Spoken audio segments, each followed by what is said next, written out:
organizers, we always need speakers for you familiar faces. Find us speakers, please. And there's the sponsors. And the next slide, I believe, is actually going to be you pulling up his website. Is that right?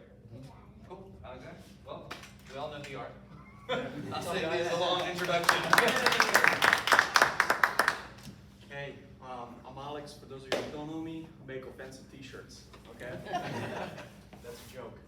All right, guys, I own a company called Black Eagle Apparel. I started out as Black Eagle Designs back in 2019 when I was getting out of the Marines, right? My issue was I hated having a boss, and I'm pretty sure everybody that has a job probably hates their boss most of the time, right? I was a mechanic for 17 years. I hated what I did. Hated it. Did it in Vegas for a little bit in heat. It was 120 degrees out, hot cars, draining oil, hot oil all over my hands, in coveralls, sweating all day long. I was like, I'm not doing this no more. Done, right? So what I did, I was like, hey, I'm gonna move into the apparel industry. A few things that people are always gonna need: clothing, right? Transportation. That's why I was doing mechanics in the first place. I was like, I'm always gonna have a job. But then I was like, I'm tired of that. I don't want to do that no more. So my goal was to start a company, get out the Marines, and actually depend on my business. And it worked great. I actually declined a couple of very decent pay positions, like $95,000 a year with all the benefits, right? Everything. It just kind of, I applied and it came too easy. And I was like, okay, this is too easy. That's not how life's supposed to be. If you take the easy way out, you're always going to struggle, right? So I was like, I'm going to take the hard road. Did not take the job positions and decided to open up an apparel company, right? First year, I started April 1st, 2019. Before December 31st, 2019, $90,000 in sales, right? More than half of that was profit. It was like $55,000 profit, right? But I took on a lot of debt when I started everything. I had to buy a machine, I had to buy this, I had to pay for the website, all kinds of stuff, right? So, moved to Vegas, got out of Marines December 2019, moved into Vegas. What happened in March of 2020? COVID, right? Took on a storefront, about to sign a contract, literally 2 days before they announced the COVID pandemic, right? 2 days after that. Took out some big orders, right? I started customizing, doing jerseys for teams, little leagues, thousands of jerseys here, 500 jerseys there. I mean, it was booming. It was 3 months in 2020 and I was already close to $100,000 in sales, right? And I didn't have to do any of that stuff because I partnered up with right people to get all that stuff done for me, right? So I'm the middle guy, right? Pay for the services, sell the service, keep the difference, right? It was going great, COVID hits. Everybody's like, hey, we're canceling everything. Little leagues, football leagues, baseball, whatever was going on, we're canceling everything. We want a refund. Okay, all right, I can only refund you this much because I already paid for services. I can't refund you everything. Took my business completely under. I had to shut down for about 2 years. I got into financial services in the meantime, started a podcast, different things, right? So October of last year, I was like, I'm gonna get back into apparel. I'm gonna relaunch it because this is what my passion is. I love apparel. I love patriotic t-shirts. I'm a patriot. I served the country for 10 years. And I was like, I wanna make sure that people that wanna wear stuff that's offensive have a place to get it, right? Because these days you go to these big companies, they're controlled by big corporations, big influencers, politicians. They don't really sell things that people want to wear anymore. Everything's watered down. I don't want watered down stuff. I want the real stuff. So I relaunched it back in October of last year. Then, about April of this year, got into a couple of stores. Things started moving. And over the last 3 months, it was just, I mean, insane. I don't even know what to do anymore. So, I'm trying to get into one boutique or one store in each town around here. Okay, I'm working with a couple of people in Web City right now. I'm in one boutique in Neosho. I'm opening up a storefront. I actually met with the engineer, the construction engineer and guys to open up a storefront in downtown Monette. Right, looking to get into Joplin somewhere and every single town around here. I want to be in one store at least in every town, right? Now, I just franchised my business out to Arizona, so Arizona's already launching over there, right? Talking to actually a lady, she's 60 years old. She's an entrepreneur, she just retired. She's like, I don't want to retire, I want to do something. She reached out to me and we're starting to talk to see if we can launch Illinois. And we're also launching Texas and Georgia, right? So All that stuff in 3 months. All of it. I mean, order of like 300 shirts comes in, I don't have nobody printing them, guess who's printing them? I am, right? 500 hats comes in, guess who's printing them? I am. 3 in the morning, guess who's working when everybody's sleeping? I am. But it's a beautiful thing, right? That's what we want to be. So I'm having a couple of issues, and I know this is to talk to other entrepreneurs to give you kind of advice, right? And business owners and stuff like that on what you should do. So I have a business model I'm going to kind of share with you guys.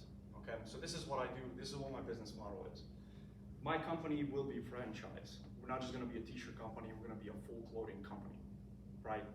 I'm already working on some perfect leggings for women, so I can get into like women's boutique stores. That's very popular around here.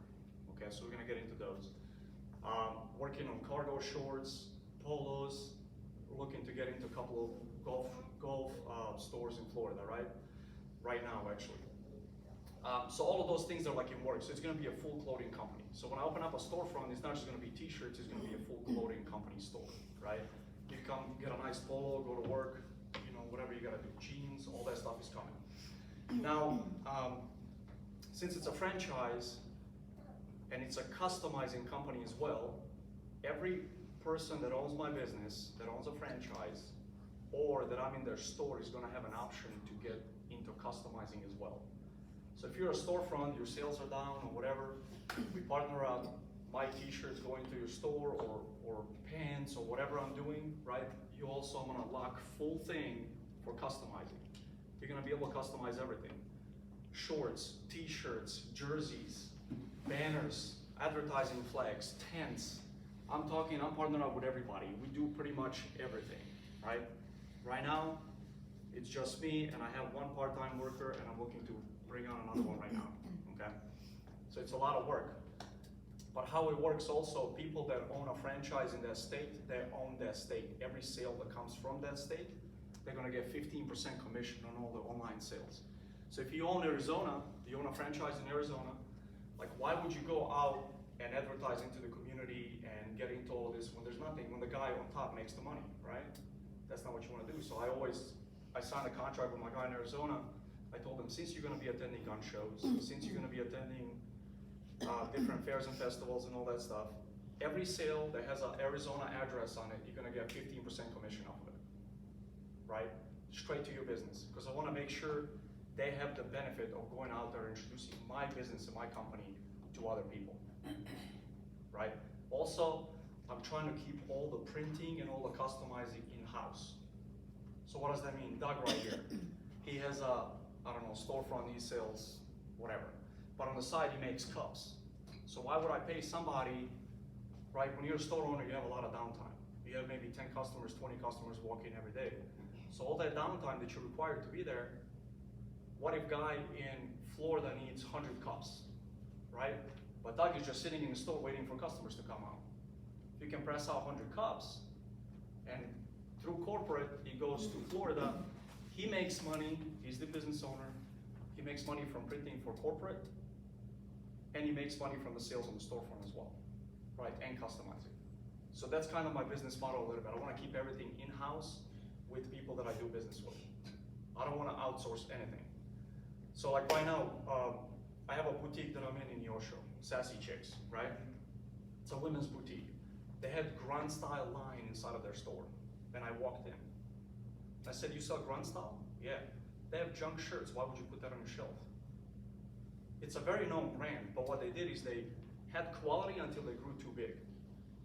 And now they have a lot of overhead, and they lower the quality of their product to be able to meet all the expenses and stuff, right, and still make a profit.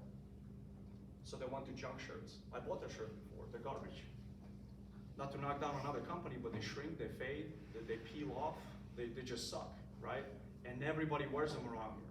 So I went in there, I was like, here, tell your husband, I'm like, you have a husband, right? She goes, yeah, I'm like, good, all right. Here's a shirt, what size does he wear? Here's a shirt, have him wear it for a couple days, give me a call. She took all of their stuff off of their shelves and loaded her store with my stuff. And guess what, since she's done that, the store sales are going up. Because I'm on social media, I'm everywhere. Like every person out there that puts on their phone within the next 2 years is gonna see my face on social media.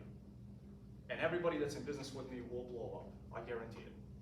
Just because they have option to customize, they have option to have a good product in their store, right? So the only problem that I have, and this is what I need you guys advice on, okay, is quality control. So if I have a guy in Arizona that's gonna print, I got an order of 5,000 shirts. I tell him I'll knock out 2,500, you knock out 2,500. How do I'm not there obviously, right? But it costs too much to ship it to me and I can inspect it and then I ship it out. That costs a lot of money. So how do we keep quality control good where I can actually have the good quality control so customer is always satisfied? I don't wanna take on a big account. We do 10,000 shirts, that's guaranteed, whatever, $100,000 a year that's coming into your business. Now you lose a customer because the quality was bad. So quality control is the only thing that I have an issue with right now. So what do you guys think would be a good way to do that? I have a question on, so when you're partnering with them, are they gonna have the same exact equipment as you? I mean, I think that would be the difference in quality, is just the difference in technology for screen printing, if it's manual, if it's the automatic machines, or is that part of that franchising, is that they're putting in a certain type of equipment, or you're partnering with maybe people that already doing it and they want to take that on? I think that's where that challenge would be, is what kind of equipment they're using, and maybe you have to certify what they have so you know what type of orders you can give them. Of course. Yeah. So I believe in simplicity. I believe the simpler the business model is, the more money you're gonna make, the more successful it's gonna be. Whoever tries to complicate things, whoever thinks they're too smart, think about our government, right? It's a bunch of overeducated Harvard graduates and they can't get anything done, right? Why? Because it's too complicated. I'm not gonna say, hey, let's go from here to that door and then I'm gonna put like a million hurdles in between. Like, let's just take the straight line, right?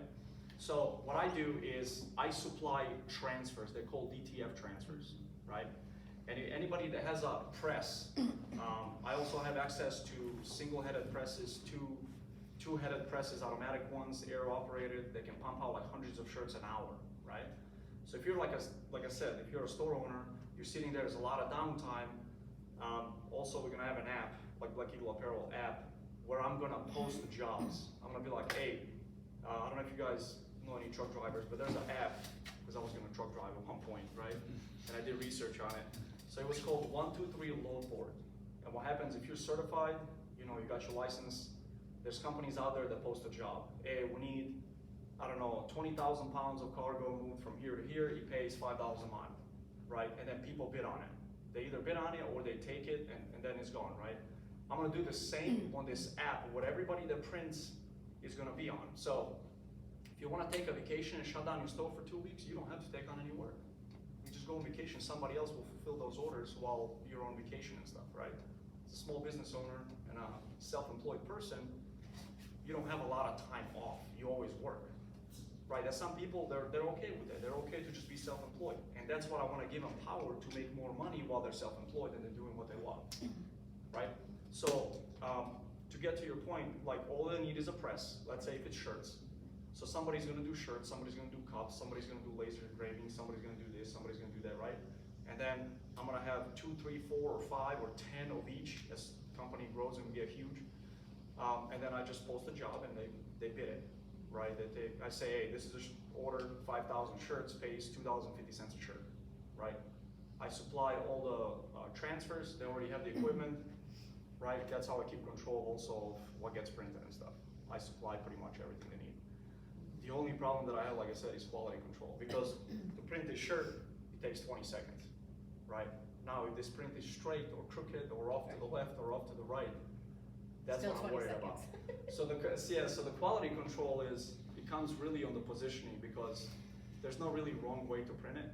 It's just the positioning and making sure that everything is within specs and everything is good, because like these don't peel, don't fade, don't shrink, don't like, I spent a lot of time researching a perfect t-shirt that's not gonna just trash my company when people get it, right? So that's the only thing, is quality control. Yes? So businesses that you allow to do the printing for you, whoever is, you can have one person that is in charge of your jobs. And they would have to go through extensive training, they would come here for the training, and they'd have to be certified. And so then you would teach them how, you know, and all of that, so I mean, and then they'd have to be, you know, retrained every year or every couple of years or something like that, just so you know that they know exactly how to do that, I mean. Yeah, that's good. That's what I was thinking, some kind of centralized training. Right. But the problem is most of the people that I'm trying to keep everything small business. I'm trying to build my business around small businesses. You know, I don't want to do like what Custom Ink did. You know, you guys know what Custom Ink is? It's an online company. They do kind of similar to what I do, but they partner up with huge corporations. You know, so like if I work with one of the companies that printed Custom Ink in Vegas, and they had 84 workers. That's not a small business, it's a pretty big business, right? You know, millions of dollars of revenue every year and stuff like that. I want to keep everything small business. Because I believe, because what we've done in our society, we've given too much power to the corporations. You know, everybody knows Nike, right? Now Nike can do whatever they want, they can't do any wrong. You know, they got sweatshops in China, doesn't matter. You know, I got a Nike shirt for, you know, 20 bucks, whatever. It doesn't matter what, you know, I don't want that. I want to make sure that every business owner, if they want to stay a small business, a small boutique, like your daughter has a small boutique, right? If she wants to stay a small boutique, but she wants to have access to a few things to offer extra on top of what she already does to her, you know, customers and stuff like that, why not? And then probably has a lot of downtime too, right? That's just how small business is. You know, storefronts, you know, you don't see like thousands of people walking by your store every day. Sometimes, you know, you get 3 customers a day, sometimes 10 customers a day. But during that downtime, you still have means to make money, right? You get a heat press, hey, it's 200 shirts, you can knock it out in about 2 hours, pays $2 an hour. A lot of small business wouldn't want to make $400 in one day in 2 hours of downtime. So that's what I'm trying to build. Like I said, the quality control is the only issue, because if you're printing for yourself, you're gonna be like, oh, I want to make sure it's perfect. But if you're printing for somebody else, that's a mistake, it's all right, let's just let it go, you know. And that one that lets it go is what's gonna ruin the business, you know. So, any other ideas? Why can't you apply, why can't you apply that to the local business, the small business? So for right now, I will. Right now, I will. It's gonna be local where I can kind of go check it out or go pick it up or something like that. But, you know, it's, like I said, Illinois is coming on board, Texas is coming on board, Georgia's coming on board. I can't just drive over there and see it. No, I'm talking about small businesses, other places that you're gonna be working with. That's what I'm gonna do, but I'm saying, like I said, you know, when you do stuff for yourself, you care more about it when you do it to somebody else, for somebody else. I would think that if you had whatever that a margin of error, because probably even when you do have the people that are very conscientious, there's still gonna be a few errors that get through, that there's a standard of, once that order ships, if you have so many, you know, that boutique or whoever's gets that final product is like, hey, there's 3 of these that need replaced. You know, there's a margin of like, okay, you know where those came from. You contact back, like, your level of quality is not meeting our standards. You're not gonna be able to do the future orders. Kind of revoke it. Yes, Okay. and so you're just kind of watching, and they have to stay at or above 98% approval from the final customer, because I mean, that'd be pretty trackable, I would think. You'd know where the shirts were going, where they came from, and because as a boutique owner, when we're opening stuff, they're checking everything they open. They're calling that vendor, as you know, I mean, our girls are taught that they need to report that, because we have it a week or 2 on the floor, that vendor is not going to be willing to replace it or whatever. It needs to be immediately upon inspection that it meets the quality. So I would think you'd know pretty quick if you had a higher percentage rate of complaints from your final customer. And so they would just have to know that if they weren't producing quality product, they weren't gonna get that next 5,000 shirt order. Okay, all right, well, that's a good idea, I like that, I like that. But that also gives it that initial, like, I'm not gonna get stuff for these guys anymore, because they just messed up, I don't know, 5 out of 100 of my shirts that I ordered, you know? So, that's literally a headache that I've been thinking about for like a few days now. It just popped in my head, I'm like, because I started getting people that were printed and started coming in, and I found a couple of mistakes. And again, I don't do everything perfectly every time, but I have the extra material to replace the stuff, right? So if I mess up a shirt and it's crooked like this, and sometimes it happens, because you know at 3 in the morning you're sleepy, you're tired, right? So I'm like, all right, cool. That when I mess it up, I'm like, time to go to sleep, right? I go to sleep, I wake up in the morning, fix what I need to fix. Sir? So I was gonna say is obviously training's number one, but two, and tell me if I'm wrong, are you saying then like you're gonna have an order for 50,000 pieces or whatever, and you're gonna piece it off to other people? Because I think the quality issue would be in that, but I'm thinking of, okay, so you've got someone in this state and whatever, I mean, and they've got an order for 5,000, okay, we'll send them all the stuff and they produce their own, well then, they're dealing with their own quality then. So then if it's their screw up, then That it's their makes problem. sense. But it's gonna have his branding on it. Everything's gonna have my branding on it. Right. And But he what may I'm be saying is- processing it in Arizona and shipping it to a guy in Florida. If it's a franchise, Right. franchise store, like the Arizona guy right now, we're actually in contract, it's already a franchise. There's a TikTok and Facebook page and Black Eagle Apparel Arizona, right? It's already out there. So the guy in Arizona, for him, we can do that. But for like an individual, let's say store owner that just wants to customize and stuff like that, because the franchise owner is gonna print for corporate and we're gonna spread it out to everybody else. And I know the guy, and for him, it's like, I trust him, you know what I mean? And I know what he could do. But when it comes to, yes, I was just gonna say, maybe it's not an issue. Maybe the quality control isn't an issue because as you were saying, you know, those store owners care about what's in their store a lot. And so they're not gonna put out crap. Right, And they're not gonna you're mess gonna up- hear about those They're not things. gonna mess up their 15% commission. I really hope you're right. I don't think, I mean, unless their store is trash, which you wouldn't wanna be in their store. And Yeah, I for them, know. You know what I they're not mean? gonna be able So, to I don't continue to know. put out I don't know product, if it'd be a big deal. because, you know, they're not gonna continue to grow that line. If they've made the investment to buy a franchise and invest in business, And then, they have they put a press in their, yeah, in they're, their store to do that on their downtime.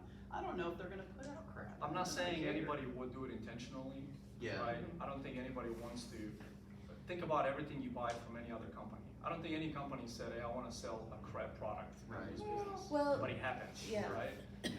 well, the thing on this too, like I said, as we're opening product, I mean, they're going through each piece, looking it over, steaming it, all of that, so they're finding those flaws.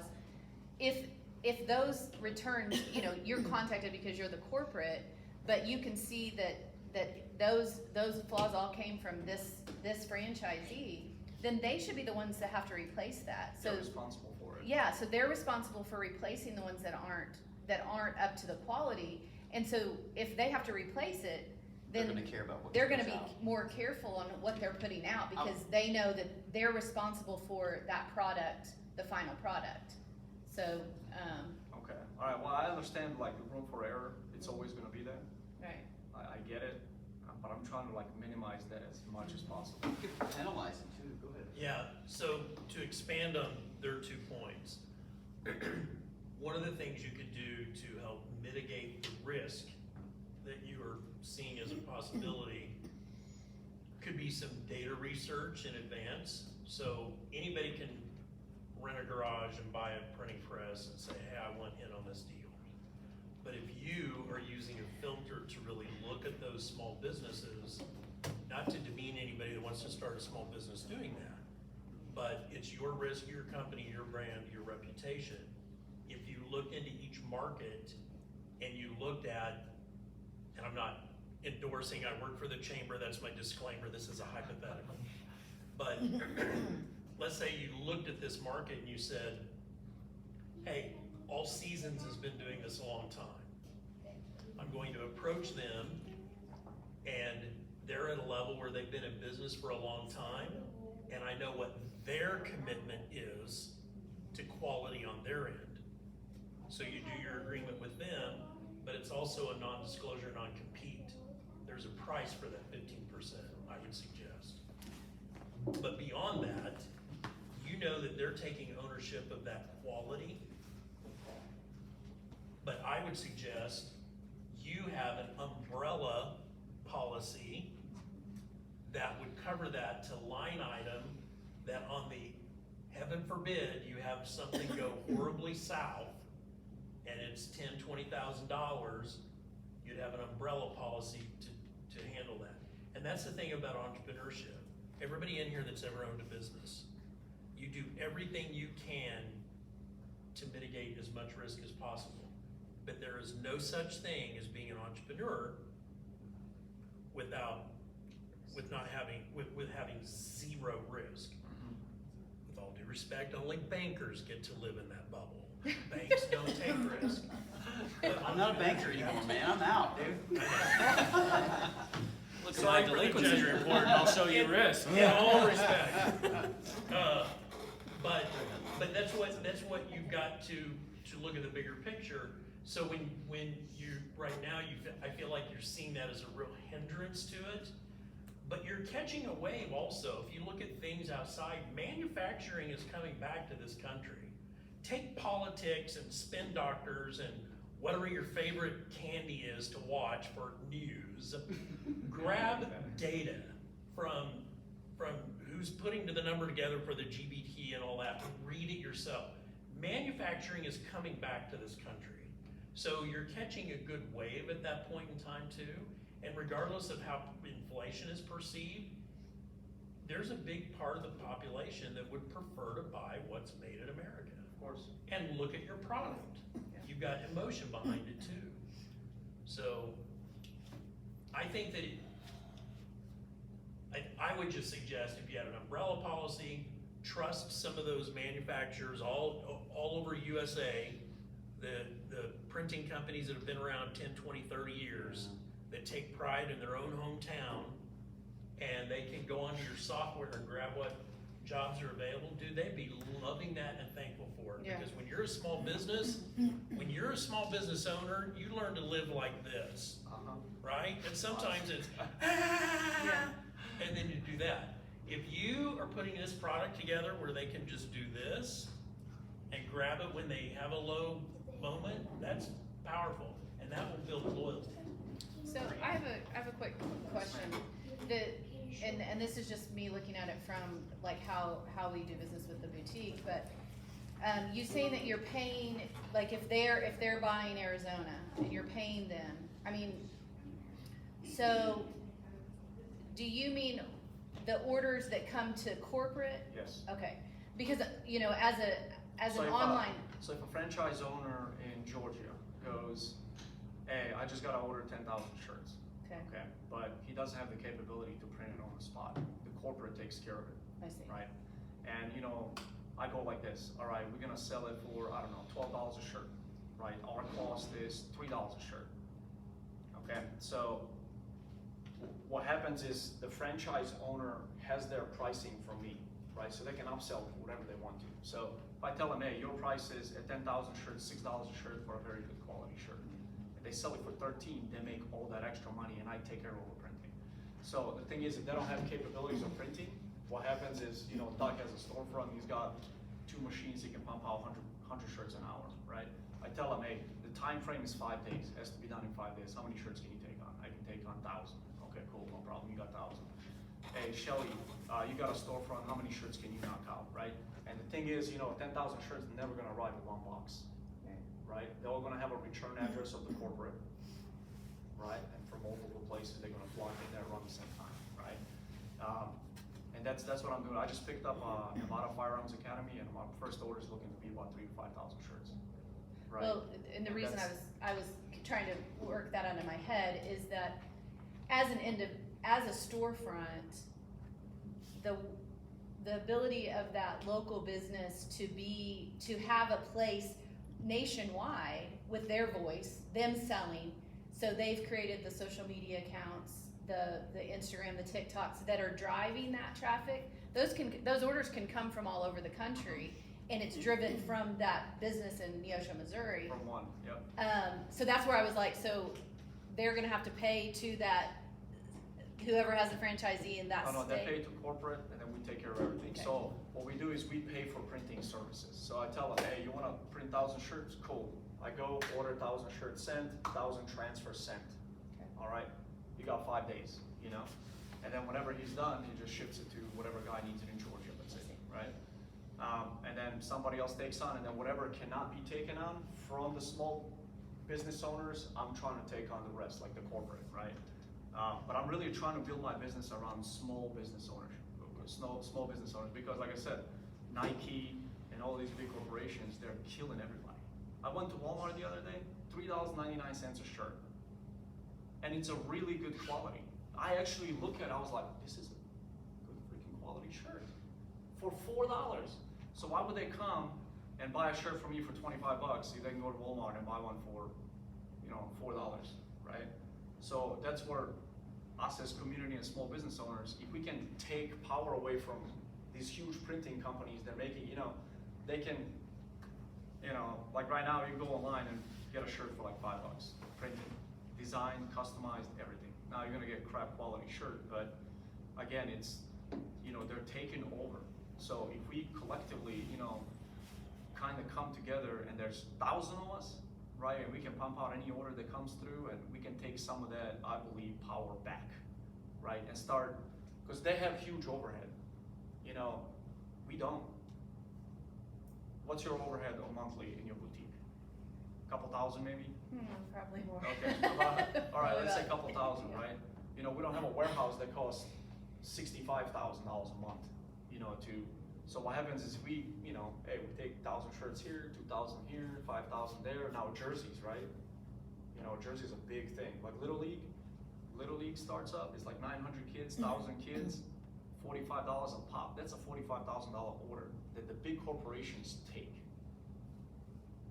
So why not us do it? I got access to all that stuff, so that would take care of like all the jerseys and stuff. But like I'm saying, like simple stuff like cups, laser engraving, customizing things for people, wooden flags, like all those things that would, I'm just looking at it from that perspective right now, because that's what I do, but I want to expand into everything else possible, right? Then we can maybe take some of that business from the big corporations and take some of that power back, because I'm so sick and tired of just having controlled market. It's like retarded. It's retarded. It really is. Yes, sir.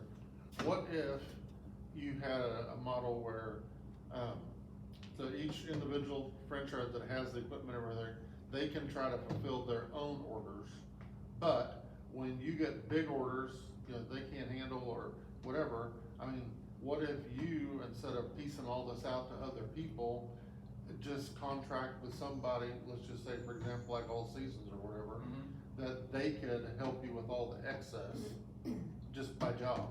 Yeah. That so way you've got one main. So I don't know what All Seasons is. Is that like a shirt printing company? Sign company, and they do Sign apparel. and all that. Oh, is that the guys on the 7th Street Yeah. right there? Yeah. Oh, okay. But So- whoever it is, just somebody help, fulfill those orders when you can't handle the load. So I have right now, I have a few screen printers that, they can knock out 10,000 shirts, 5,000 shirts, big orders, but they're not part of my business. They're just You're just guys that I contracting. know that have a small business, that don't wanna get into, they just wanna stay in the garage and print, they don't wanna be visible, they don't wanna But be. that's on- what I'm saying, that would just Yeah. help you corporately fulfill the orders, but then all these other people, they can still sell their own stuff and do their own orders and stuff. That way, all you're doing is supplying the transfers or whatever, and then they produce their own orders and sell them. Okay, that's a good idea. Because I think that would eliminate a lot of, number one, the quality, because whoever this person you're contracting with, you're right there with them. And you can, look at it, but then that way you can do the big excess stuff with someone you trust instead of piecemealing it to 15 or 20 people, because I can just see the logistical nightmare of that. Yeah, it is. That's what I'm saying, the quality control thing is, obviously, like, that was just an example. Like, if I got anything over probably 1,000 shirts, it'd probably go to one person, it comes from one spot. Yeah. But sometimes I get like 50, sometimes I Right. get 60. And if you're, like I said, if you're a small business owner and you can make, I don't know, $150 an hour just pressing a shirt extra a day, bring it into your income, like that would help a small business, I think. Yeah. Like little boutique and stuff like that. Now do 5 or 6 of those orders a month, extra $1,000, $2,000 a month. That's actually a lot of income for a small business. So you had a question? Well, to expand on Lowell's idea too, 'cause I was literally thinking that too, Lowell, about connections or contracting with more local, small people here that you can actually, go over and touch. Or if not even go over and touch, you know, they can do the work, contract the work, that's local people. Yeah, so I can check it My out. question is though to you, how many local peoples outside of, in the state of Missouri, in the state of Missouri, that you can have contact with? Do you have any like local people in Missouri, not incorporating your corporation states? How many do I have now? Yes. So right now I work with about 4. Okay. Are you using those people for the big? So for the big orders, yes. Okay. For the big orders, yes, and I'm trying to take on, you know, I wanna get into like pushing tumblers, pushing cups, pushing, like if somebody can do just cups in their shop, and you know, I don't get a lot of those, obviously I'm a t-shirt company, but every once in a while they're like, oh, we're looking for 40 shirts. I just had an order, 37 shirts, 9, what they call fanny packs, right? And then they're like, oh, we're looking for 9 tumblers. And I'm like, you know, so tumblers, like, I'm like, damn, tumblers, like, I didn't even think about that. But I would like to add that to have that capability to, so that way, you know, I can provide that service. But I do work locally, and the guys right now that I work with, I can go see it, I can go touch it, you know, I can go look at it, inspect it, make sure it's good. The quality at the beginning especially is crucial, right?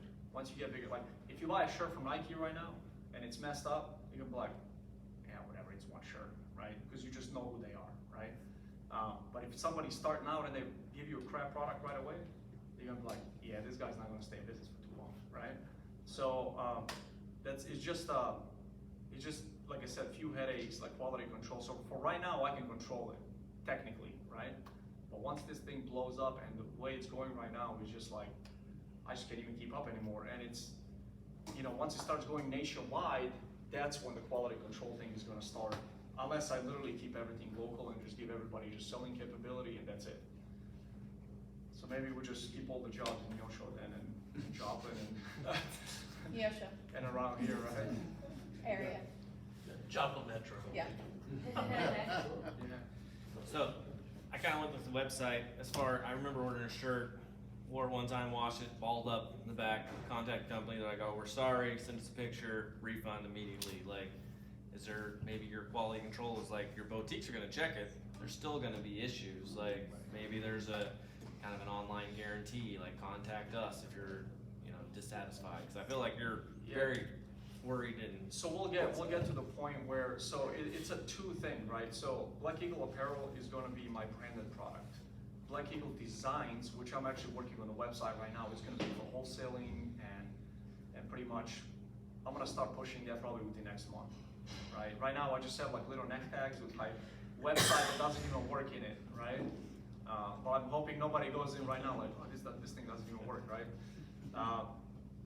So Black Eagle Designs is gonna be the one that actually wholesales things, right? That's everything. Black Eagle Apparel is gonna be a clothing company, like branded product. But if they get my branded product in their store, they're gonna have access to Black Eagle Designs as well, to customize and all that other stuff. Are you Yes, ma'am. familiar with FAIRE? F-A-I-R-E. No.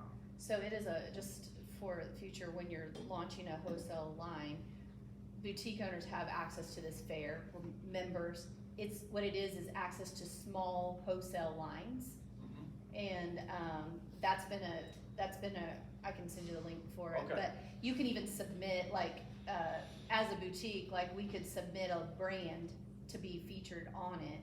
But I think it's a relatively low cost of entry to be featured on it. Okay. But it could, and there's brands on there, so like, for, say, in towns that are zip code protected. So like, as a boutique, we could look on there, see the brand, see what the wholesale, see what the minimum order, ship time, all of that.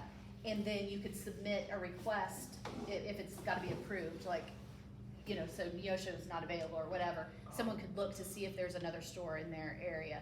But I've seen a lot of small brands get launched through that, and then it has big brands on there. There's a couple other wholesale sites, but that might be something to look into to get exposure to those small businesses. I like that. Yeah. I like that. That's good. I have a contact that could do tumblers for you, 9 tumblers. You Okay. still need that? We already fulfilled it, but it was like jumping through hoops to find somebody that can do it, right? Now I know we can do it, you know what I mean? So now it's like we can't do big quantities, obviously, but 9, 10, 5, 20. You know, at the beginning, when you start now, man, any order will do, you know what I mean? And then you get to the point, And I wanna kinda keep it that way, to always have that capability of just doing 5 shirts. If somebody wants 5 shirts, I'll do 5 shirts. You know, you go to the other places like, oh, minimum is like 200, you know, or they charge like $30 a shirt. I've had somebody the other day hit me up like, oh, I went, Neosho, the big printers right next to you guys, $27 a shirt for 20 shirts. I was like, that's insane, you know? So that's the thing, when you're the only one in town that's doing things, there's no competition, you can do whatever you want. You know, so we gotta, you know, cause like this area around here is like people don't have a lot of money, they should be paying $27 for a customized shirt. You know, wholesale thing, 20 shirts like $12, you know, so. My girl is in Neosho, so, what type of tumblers are you talking about? Something like this? Yeah, all kinds. Okay. All kinds. The ones they have speakers, people wanna customize those. It's like a tumbler that has a speaker on the bottom. I've just heard of that thing like 2 weeks ago. But apparently they wanna drink their water and listen to the music at the same time, I don't know. So it's Okay.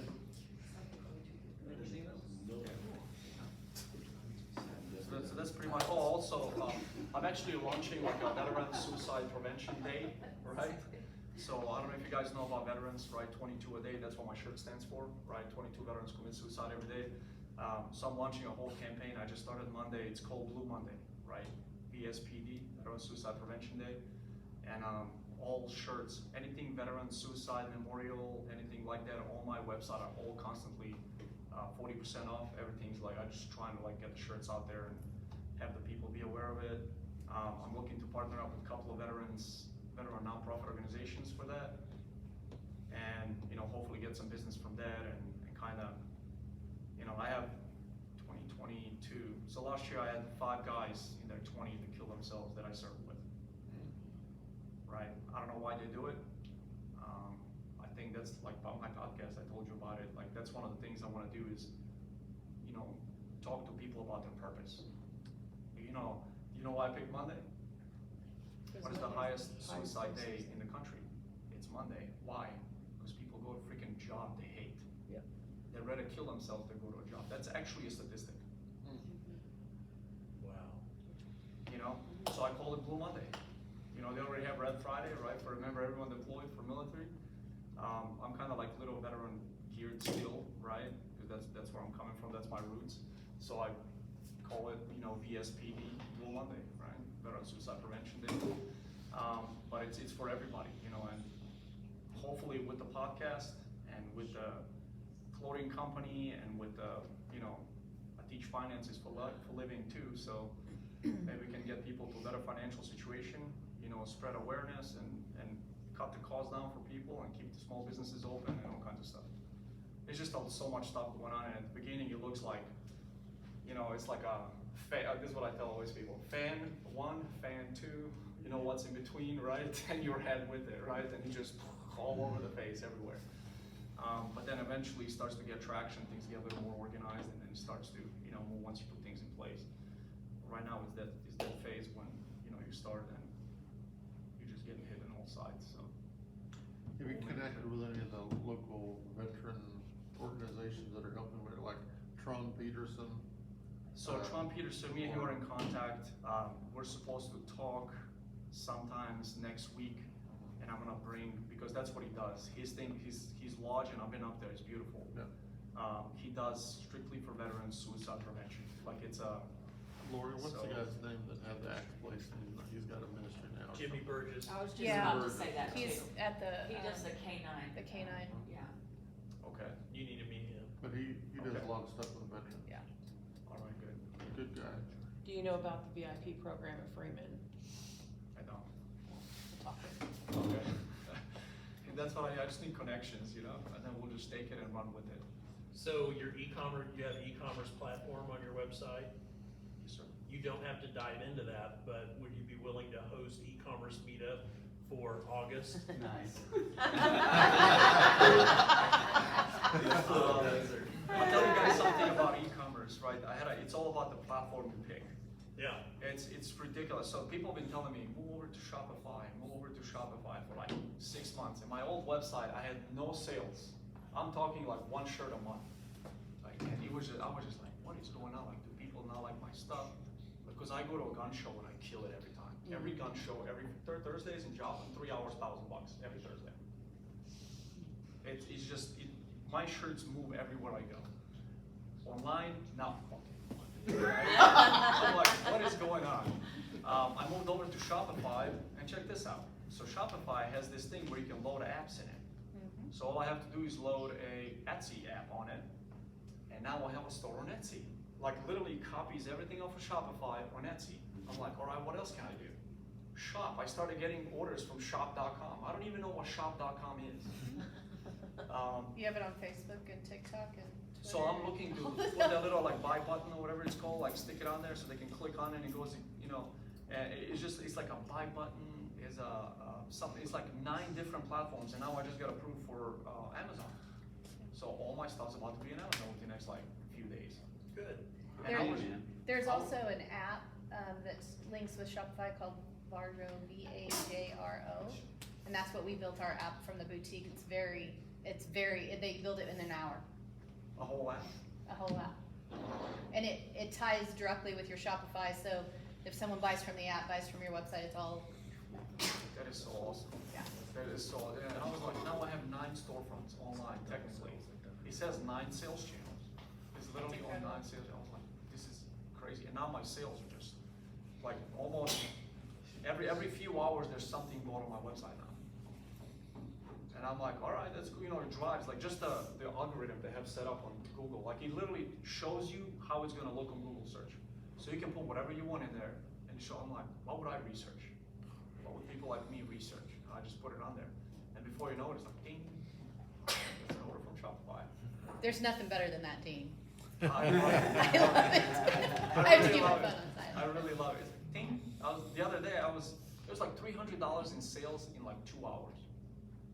I didn't make $300 in sales in 9 months on the other website. Well, and you can also see where that sale came from.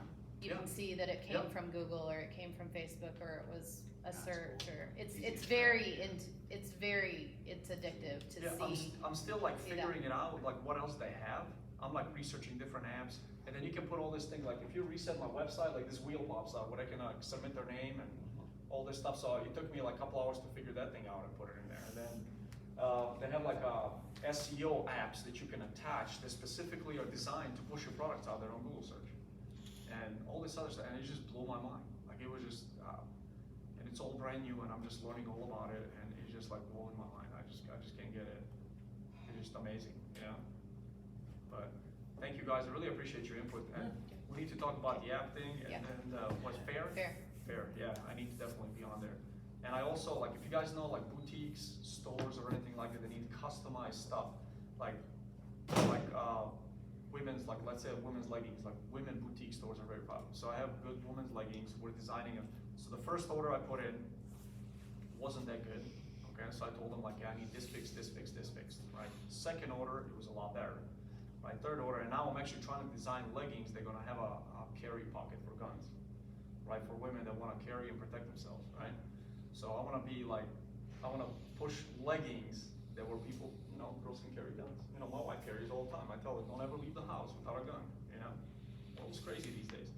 So, so it's just that like leggings, jeans, all that stuff. I can supply all that stuff at wholesale prices, everything.